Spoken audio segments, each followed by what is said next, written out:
mentioned Chris Wallace, and I don't know what the president would do if he didn't have a foil in the media. He really responds well. I think he's at his best when he has that sort of foil to spar with, as we've seen oftentimes in that White House briefing room. That seems to be an environment in which he thrives. So I think that maybe the president actually got the benefit of that exchange there when he was interacting with Chris Wallace. I think also we saw the Democratic playbook. Joe Biden kept coming back, circling back to these themes, basically three themes: COVID-19, race relations, and then also talking about the Affordable Care Act, ACA. So I think we're going to hear a lot more about that. He thought those would be winning themes, and I think that's part of the Democratic playbook going forward.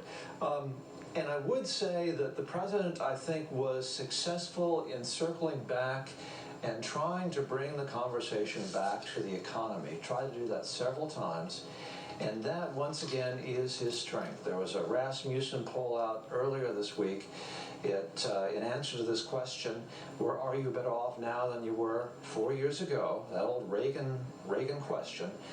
49% of the registered voters responding said that, in fact, they are better off now than they were 4 years ago. That's compared to 42% who said they are not.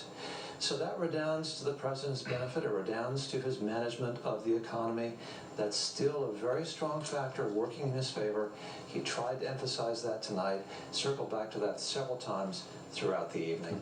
And I'm wondering if our host of the weekly briefing, what she has to say, or if she agrees at all, or maybe she has a different take on the whole thing. No, I do agree. The debate I thought was actually really frustrating to watch. I didn't think it ever really got into a rhythm of really understanding where each side stood on the different issues. I would say that that's the moderator's responsibility to make sure that each side gets the opportunity to make their point and to rebut the opposition. And I didn't feel like that got to play out in this one. So I'm not sure that the viewers actually understand the issues any better after watching that debate. I think there was a lot of back and forth. I do think President Trump had better points to make and more facts. He used more specific facts than Joe Biden did, but he wasn't really able to hit those points hard because he would get cut off for time, or there would be another question coming up. And I think it really let down the viewers from the ability to actually just understand what each side was trying to say. So to that extent, I think the moderator really helped out Joe Biden because he wasn't able to get it. President Trump wasn't able to get into his rhythm. As far as the actual performance went, I thought Joe Biden looked in the camera more, which I don't know if the viewers liked that or not. But he looked like he was trying to speak directly to the viewers. President Trump was a little bit more natural.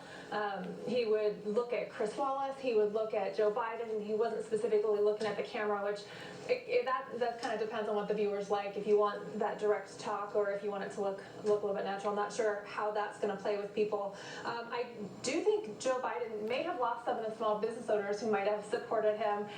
He was talking about raising taxes and raising corporate taxes and seems to be really proud of that. I don't know how some of the business owners are going to feel about that, but we will see.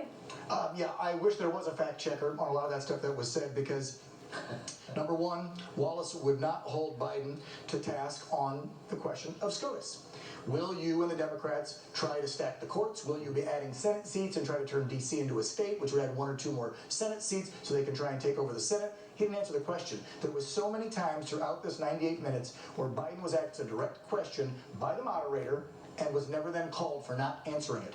The second, within 20 or 30 seconds of the president being asked a question by Wallace, Wallace would interrupt and either give a counterpoint to the Biden side or try and fact check it. But there was none of that going on with Mr. Biden.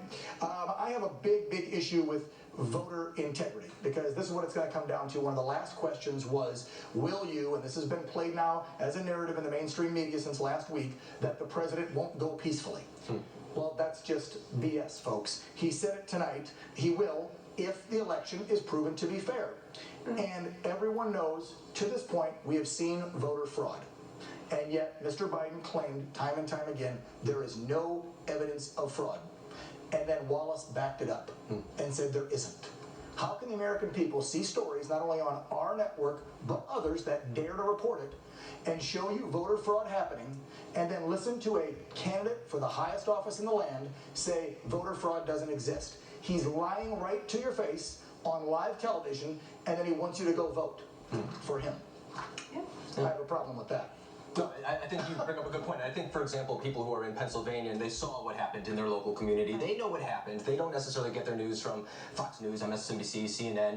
But these are local stories. Yeah, exactly. But I think it raises a bigger question, too, of what happened tonight, because we say that the two candidates didn't necessarily get their message out there in the right way, but we were talking that 3 to 6% of people don't have their minds made up. Did any votes change tonight? I'm not sure if they did. I don't think anybody got the opportunity to get them out there. And in fact, I think Christina's going to have a lot of viewers on her show this weekend, which coincidentally airs at the same time as Chris Wallace is. So I think that is something where people are going to maybe tune in to get that type of information more so, because you're exactly right. I mean, I hate to say this about Chris Wallace, someone who's known as a respected journalist and one with experience, but there was a clear agenda tonight, or maybe not agenda is the right word, but he just didn't have a grasp of the facts or the other side of some of these arguments. And I think that was problematic tonight.